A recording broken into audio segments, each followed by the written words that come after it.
इस नदी का पानी सर्दियों में भी उबलता रहता है। इस जंगल में अधिकतर कोने ऐसे हैं जहां आज तक कोई नहीं पहुंचा।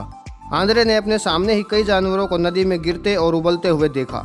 यह पानी ज्वालामुखी के कारण भी नहीं उबल सकता। क्या आपने कभी किसी उबलते पानी की नदी देखी है या इसके बारे में सुना है? दोस्तों, आज एक ऐसी नदी के बारे में बताऊंगा जिसका पानी 24 घंटे और पूरे साल खोलता रहता है। अगर चैनल पर नए हैं तो सब्सक्राइब कर लीजिए घर बैठे नई नई जगहों को देखने के लिए। दोस्तों, इस नदी को द बॉइलिंग रिवर के नाम से भी जाना जाता है। ये नदी अपने अंदर कई रहस्य छुपाए हुए है। इस नदी का पता लगाने से पहले शायद किसी ने सोचा भी नहीं होगा कि उबलते पानी की नदी भी हो सकती है। इस नदी का पानी सर्दियों में भी उबलता रहता है। ये नदी अमेजन फॉरेस्ट में स्थित है। अमेजन एक ऐसा जंगल है जिसे दुनिया का सबसे बड़ा जंगल कहा जाता है। अरबों एकड़ में फैले इस जंगल की विशालता का इस बात से पता चलता है कि ये जंगल 9 देशों के बॉर्डर से लगता है। इस जंगल में अधिकतर कोने ऐसे हैं जहां आज तक कोई नहीं पहुंचा।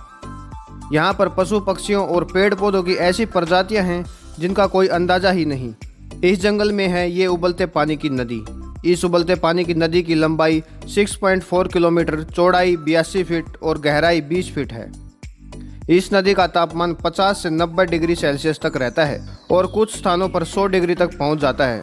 दोस्तों, अगर इसमें हाथ डाला जाए तो आधे सेकंड में ही जलने की 3rd डिग्री का घाव हो सकता है।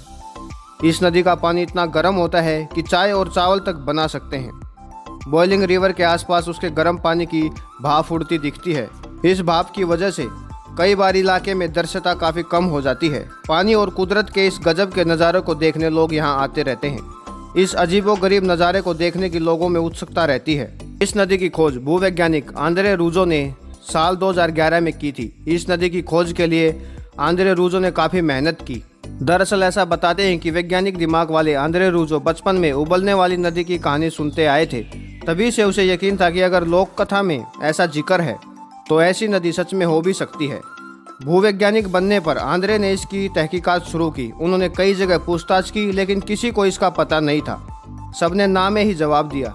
कहीं भी पता न लगने पर आंद्रे ने खुद ही ऐसी नदी की तलाश करने की ठानी। आंद्रे ने इस नदी के बारे में the boiling river adventure and discovery in the Amazon नाम की एक किताब भी लिखी है। आंद्रे ने अपने सामने ही कई जानवरों को नदी में गिरते और उबलते हुए देखा। यह पानी ज्वालामुखी के कारण भी नहीं उबल सकता क्योंकि जो ज्वालामुखी इस नदी के सबसे करीब है वो भी लगभग 700 किलोमीटर दूर है। इसकी वजह जमीन के भीतर की गतिविधियां मानी जा रही हैं। ये सिर्फ एक अंदाजा है। वैज्ञानिक इसका रीजन जानने की कोशिश कर रहे हैं। वहां आने वाले सैलानियों को बताया जाता है कि वे नदी में कुछ भी न फेंकें और न ही कोई नुकसान पहुंचाएं और न ही तैरने की सोचें क्योंकि इतने ज़्यादा तापमान वाला पानी सेकंड में बुरी तरह जला सकता है। दोस्तों, मुझे तो ऐसी नदी के बारे में सुनकर बहुत हैरानी हुई। आपको कैसा लगा कमेंट में बताएं। जानकारी अच्छी लगी तो लाइक करें, शेयर करें। नई नई जगहों को देखने के लिए चैनल को सब्सक्राइब करें। मिलते हैं नेक्स्ट वीडियो पर।